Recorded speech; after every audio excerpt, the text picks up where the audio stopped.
बाजार की बात अगर करें वीरेंद्र जी, तो निफ्टी हमने अपने क्लाइंट्स के साथ डिस्कस किया है, वही आपको बताएंगे।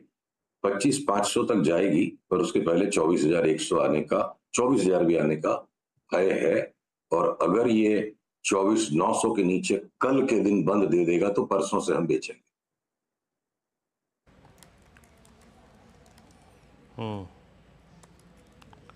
ओके, अच्छा, निफ्टी बैंक पर अभी तक ये शायद वो 51,000 और 51,50,900 की ट्रैजेक्टरी को नहीं तोड़ रहा है।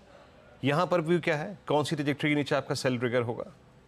देखिए, बैंक निफ्टी में ना HDFC बैंक रम्मी का पपलू बना हुआ है।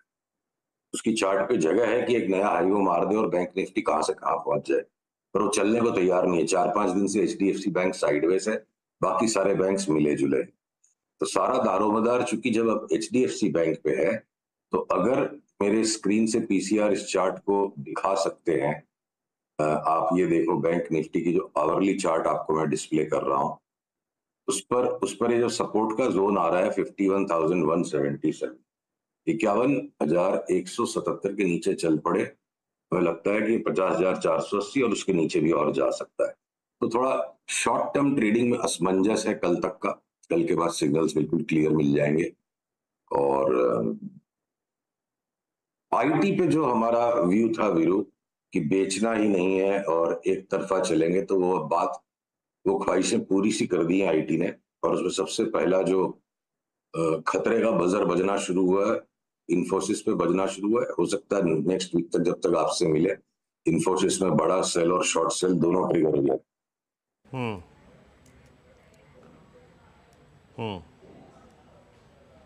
ओके, इन्फोसिस आपको यहाँ पे स्केप्टिकल लग रहा है, और आई थिंक वो जो कॉल थी कि आईटी को अब चेस करना है, उसमें अब थोड़े से आई थिंक मतलब अब्यूज़ जो हैं वो ये कह रहे हैं कि वो शायद स्विंग पूरा हो चुका है।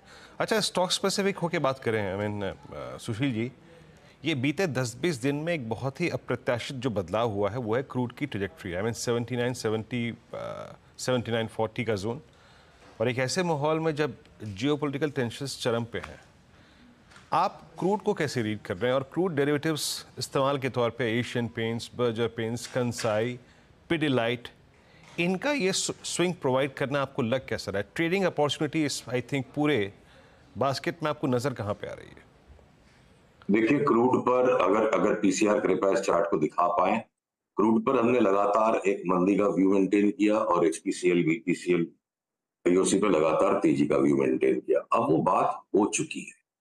अब इस स्तर से सेम थीम पर नया दांव लगाना, उसमें रिस्क ज्यादा है, अपॉर्चुनिटीज कम है। और कल को एक क्रूड अभी भी जिस स्तर पर है 75-91, आज रात को अगर 76 के ऊपर भी 76-20 के ऊपर बंद आ गया, कि पूरी की पूरी थीसिस यहां से रिवर्स हो सकती है कि क्रूड वापस 85 की तरफ जा सकता है।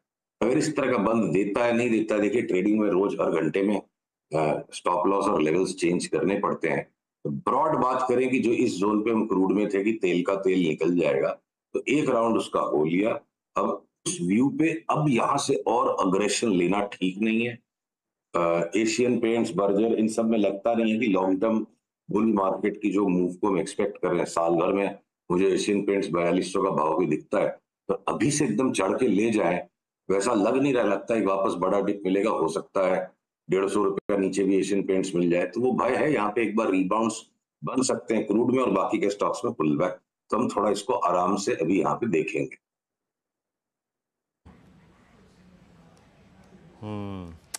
ओके, क्रूड और क्रूड रिलेटेड स्टॉक्स पे हमने यहाँ पे बात कर ली। अच्छा सुशील जी, एक दो स्पेस को लेके और बात कर लेते हैं जो कि multi year multi decade high पर ट्रेड कर रहे हैं। फॉर इंस्टेंस आप देखिए ONGC all time high, multi year high, decade high.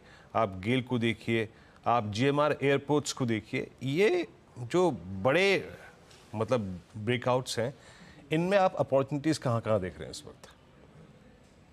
तो हम बिल्कुल रॉन्ग हो सकते हैं, इसमें कोई डाउट नहीं है कि हम रॉन्ग हो सकते हैं। इस चीज को ध्यान रख के आपके दर्शक सुने। देखिए, सबकी अपनी अपनी सोच है। कोई भी संसार का बिजनेस कर लो, सस्ता खरीदोगे महंगा बेचोगे तभी पैसे बनेंगे।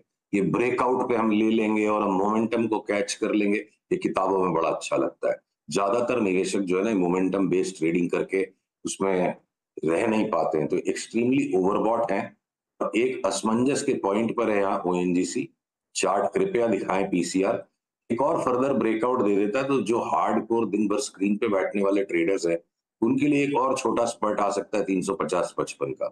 बट कोई निवेशक है तो अब ये जोन आ गए हैं कि माल बेच के पैसा घर में करो और वापस सारे के सारे सब स्टॉक्स बड़े पुलबैक्स में मिलेंगे। मतलब अब 350 तक की चाल के लिए 15 रुपए की, अगर मैं आपसे 6 महीने के दृष्टिकोण में बात करूं तो ओएनजीसी में मुझे 15 रुपए ऊपर तक की जगह हो सकती है, मैं रूल आउट नहीं कर सकता।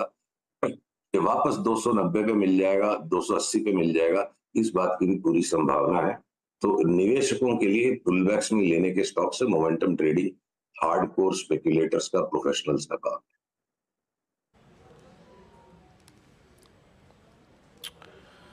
ओके सुशील जी, बहुत बहुत शुक्रिया आप इस कार्यक्रम में शामिल हुए। तबीयत आपकी आज भी नासाज लग रही है, टेक केयर। एक चीज वीरेंद्र जी क्विकली, इन्फोसिस में मैं स्केप्टिकल नहीं हूँ। मुझे लगता है इन्फोसिस इसी साल 1200 में मिल जाएगा और अगले साल 700 में मिल जाएगा। हाँ, सेल सिग्नल अभी तक आया नहीं है, वो जब आएगा तो हम इसको माल बेचेंगे भी और शॉर्ट भी करेंगे।